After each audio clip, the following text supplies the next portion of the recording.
Statue of unity से पहले और क्या ऐसे प्रोजेक्ट्स रहे जो वहाँ तक पहुँचाने के लिए हेल्पफुल रहे? तकरीबन 18 फुट या 24 फुट तक की मूर्ति हमने बनाई थी जी। फिर क्या रहा कि सरदार पटेल की मूर्ति बनाने का जब टाइम आया तो हमारी एक मूर्ति सरदार पटेल की अहमदाबाद एयरपोर्ट पे लगी हुई थी। अच्छा अच्छा। और उससे पहले वही मूर्ति हमारी पार्लियामेंट दिल्ली में लगी, पार्लियामेंट में भी लगी थी। तो जब ये project prime minister Modi ji ने सोचा कि ऐसा कुछ बनना चाहिए जी, तो उन्होंने एक आर्किटेक्ट को, अमेरिकन आर्किटेक्ट थे माइकल ग्रेव्स, उनको अप्रोच किया कि ये प्रोजेक्ट करना है तो इसके लिए आप बताइए कि कैसे करेंगे, और डिज़ाइन फिर उन्होंने पूरा बनाया। तो उनसे कहा भी कैसा स्टैचू होना चाहिए, तो उन्होंने कहा भी मैं किसी हिस्टोरियन को एंगेज करता हूँ अमेरिका से जो बताएगा भी क्या कैसी होनी चाहिए। बिल्कुल सही बात। तो वो हिस्टोरियन आया इंडिया में, उससे सब मूर्तियाँ देखी सरदार पटेल की, म्यूजियम्स देखे, फिल्म्स देखी, उनका लिटरेचर पढ़ा होगा उन्होंने, और सब देख के उन्होंने सोचा कि भाई जितनी मूर्तियाँ हैं उसमें राम सुतार जी की बनाई हुई जो सरदार पटेल की मूर्ति है एयरपोर्ट पे, वो सबसे बढ़िया है, जो सरदार पटेल को पोर्ट्रे करती है। उनके चलने का ढंग है, चेहरे के एक्सप्रेशंस हैं, रुबाबदार जो है आयरन मैन के कहलाता है वैसे दिखते हैं। सही बात। तो उन्होंने वो रिपोर्ट वहाँ दी, फिर टेंडर डॉक्यूमेंट भी आ गया कि भाई राम सुतार जी की बनाई हुई जो एक मूर्ति है वो सबसे अच्छी है बनाने के लिए इस बड़े स्केल में। तो गुजरात गवर्नमेंट ने फिर फ़ोन करके हमसे पूछा कि हम लोग क्या उस मूर्ति को बड़ा बना सकते हैं। मैंने कहा बना सकते हैं जी।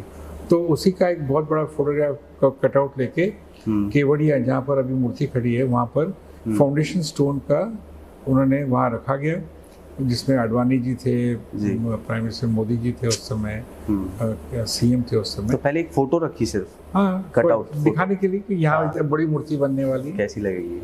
हाँ जी। साउथ में देखा होगा आपने, कटआउट बनाते हैं। हाँ, कटआउट रजनीकांत होगा तो उसके बड़ा फोटो लेके कटआउट वैसे उन्होंने खड़ा कर दिया, फिर उद्घाटन हो गया फाउंडेशन स्टोन जी।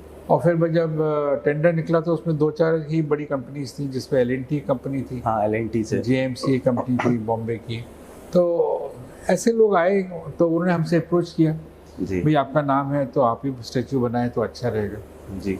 तो हमने फिर LNT के साथ में एक एग्रीमेंट साइन करके तो हमने पहले 3 फुट का एक मॉडल बनाया जी, फिर बाद में एक 18 फुट का मॉडल बनाया, उसमें स्ट्रक्चर कैसे आएगा क्या उसमें चेंजेस करके पूरा किया।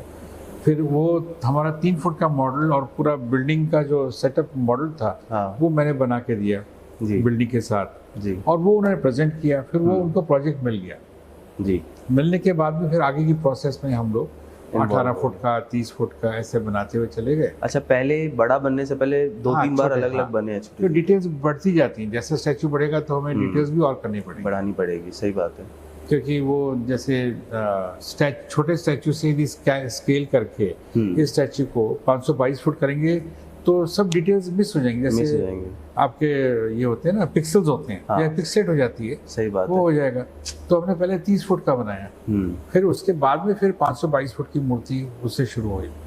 फिर जैसे ही बढ़ता है तो उसके अंदर फिर डिटेल्स और ऐड करनी, और ऐड हुई। जैकेट है उसमें टेक्सचर दिया, बटन्स हैं, सैंडल है, उसमें सिलाई दिखाई है, बहुत सारी चीज़ें ऐसी होती हैं जो हमें बाद में ऐड करनी बनाई उसके अंदर हमने, और वो मूर्ति कंप्लीट करी हम लोगों जी। क्योंकि छोटे स्केल पे तो वो सिलाइयाँ दिखेंगी नहीं दिखाई देंगी। अब बड़े स्केल पे हम जूम करके देख रहे हैं तो दिखेगा, तो ऑब्वियस सी बात है जूम करके जितनी डिटेल जी डाल सकते हैं वैसे डाली थी। अब वो जो बटन जो एक्चुअली है वो करीब इतना बड़ा है, 4-5 फुट का है, सर्कल इतना बड़ा, तो उसके अंदर सुराख कहाँ पर है, 4 सुराख है। फिर उसमें एक्चुअल रस्सी लगा के हमने सिलाई दिखाई कि बटन जैसे सिला जाता है। तो यदि आज की डेट में आप ड्रोन से भी शूटिंग करें और क्लोजअप लें उसका, तो आपको सब डिटेल दिखाई देंगी कि बटन कैसा सिला हुआ है या आपका जो टेक्सचर है जैकेट में वो टेक्सचर कैसा है। और कमाल की बात तो ये है सर कि वो अपने आप में एक बिल्डिंग है, उसके अंदर जाके आप तो पूरा आर्किटेक्ट आपने ही डिजाइन किया था। माइकल ग्रेव्स थे, अच्छा। बाकी स्ट्रक्चरल इंजीनियर्स थे यूके के, वो थे, और हम लोगों ने मिल के फिर सब ये काम किया। सब एक डिस्कशंस में होता था। तो ये बहुत सही, बहुत सही। इसको टाइम कितना लगा था सर बनाने में? 3.5 साल लगे। 3.5 साल लगा था। तो आप अमूमन जाते रहते थे वहाँ पे, देखते रहते थे क्या हो रहा है क्या नहीं हो रहा है? जी। क्या बात है। इसके बाद सर क्या और नेक्स्ट प्रोजेक्ट्स हैं आपके पास?